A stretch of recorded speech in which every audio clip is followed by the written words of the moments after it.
In this video, we will show you how to reset Epson Stylus Photo R1800 printer using resetter or adjustment programs.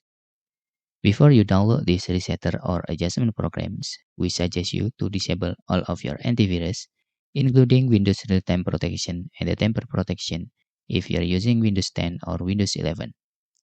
After you disable your antivirus, you can download this resetter. The link on comments. After you download the file, you can just right-click on the file and select Extract All.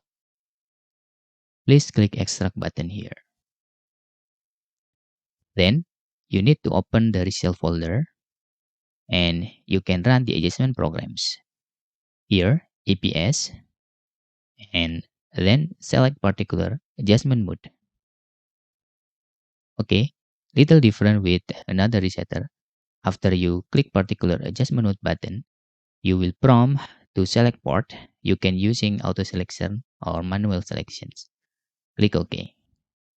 And then scroll down and select was impact counter and click OK. Okay, this is also a little bit different with another resetter. In here, you need to click read button first.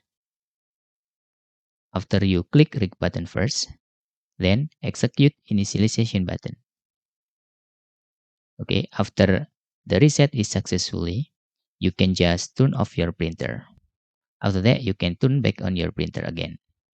You can also close the program after the resetter works. But if you encounter error here, you can repeat the resetting process. Okay, try using another port, your USB, and also verify your printer is connected to your computer. And that's all tutorial how to reset Epson Stylus Photo R1800 printer using resetter or adjustment programs. Thanks for watching.